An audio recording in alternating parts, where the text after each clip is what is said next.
Assalamualaikum warahmatullahi wabarakatuh. Perkenalkan, nama saya Raihan Alfarizi, kelas 10 KA Anak Rasen 28.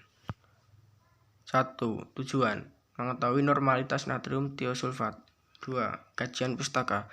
Larutan natrium tiosulfat dapat digunakan sebagai larutan baku sekunder untuk standarisasi iodium. Natrium tiosulfat dapat diperoleh dengan mudah dalam keadaan kemurnian yang tinggi, tapi selalu ada ketidakpastian dari konsentrasi yang kita buat. Untuk itu, sebelum digunakan larutan natrium tiosulfat dapat distandarisasi terlebih dahulu untuk mengetahui konsentrasi sebenarnya agar bisa digunakan sebagai larutan baku sekunder. Standarisasi natrium tiosulfat Na2S2O3 dapat dilakukan dengan menggunakan kalium iodat, kalium dikromat atau iod sebagai larutan standar primer atau dengan kalium permangat sebagai larutan standar sekundernya. Alat dan bahan: burat 25 ml, Erlenmeyer 125 ml, labu takar 500 ml, 100 ml dan 50 ml, gelas biala 250 ml dan 100 ml, batang pengaduk, pipet volume 25 ml, pipet ukur 25 ml dan 10 ml, pipet tetes statif dan klem, natrium tiosulfat, Na2S2O3, kalium iodat, amilum, HCl dan natrium bikarbonat.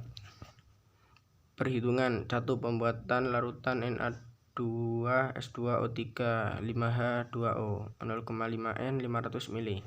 N sama dengan gram per massa atom relatif Na2S2O3 5H2O kali V kali valensi 0,1 N sama dengan gram per 248 kali 0,5 kali 1 Gr 12,4 gram.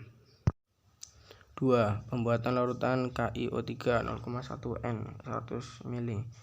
N gram per massa atom relatif KiO3 kali V kali valensi 0,1 N sama dengan gram per 214 kali 0,1 kali 6 gram sama dengan 214 gram per mol kali 0,1 kali 0,1 N per 6 gram sama dengan 0,3567 gram.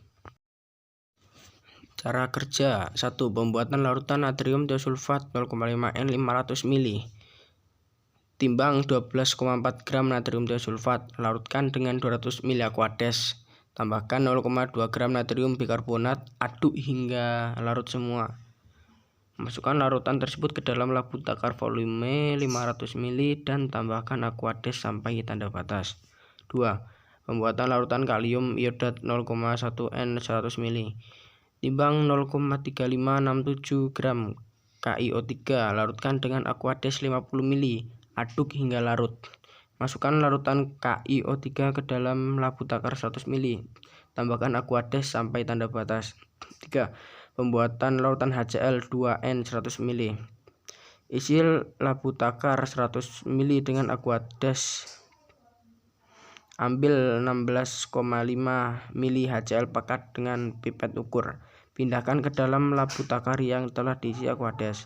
Tambahkan aquades sampai tanda batas. 4. Membuat larutan indikator amilum 1% 50 ml. Timbang 0,5 gram amilum atau kanji, larutkan dalam 50 ml aquades. Didihkan larutan tersebut hingga diperoleh larutan amilum yang agak kental. 5. Standarisasi natrium tiosulfat dengan kalium iodat. Siapkan burat 25 ml.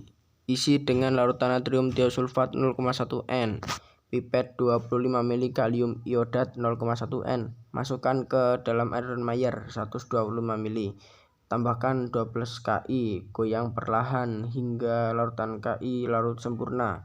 Tambahkan 10 ml HCl 2N dan segera titrasi dengan natrium tiosulfat. Saat warna kuning hampir menghilang, hentikan titrasi dan tambahkan 5 tetes indikator amilum. Lanjutkan titrasi sampai warna biru tepat menghilang. Catat volume natrium tiosulfat hasil titrasi dan ulangi percobaan di atas sebanyak 3 kali.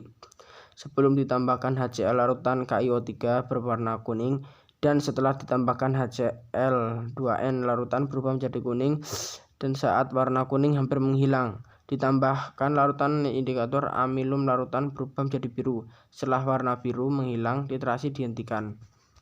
Contoh perhitungan standarisasi. Diketahui berat KiO3 356,7 mg, volume labu ukur 100 ml, volume larutan yang dititar 25 ml, volume titar 1 5,8 ml, volume titar 2 5,6 ml, volume titar 3 5,5 ml. N KiO3 sama dengan massa KiO3 per Fp kali V kali BE KiO3 sama dengan 356,7 bagi 4. 4-nya diperoleh dari volume labu ukur dibagi volume larutan yang dititar. 100 bagi 25 sama dengan 4 kali 5,6 kali 35,67 sama dengan 0,4729 N. Pemindahan larutan dengan pemberian label. 1. Bilas botol kering dengan sampel atau larutan yang sudah jadi tadi. Pindahkan larutan tersebut sampai full dan tutup botol. Kedua, berilah label berisi tanggal kadaluarsa dan lain-lain. Sekian, wassalamualaikum warahmatullahi wabarakatuh.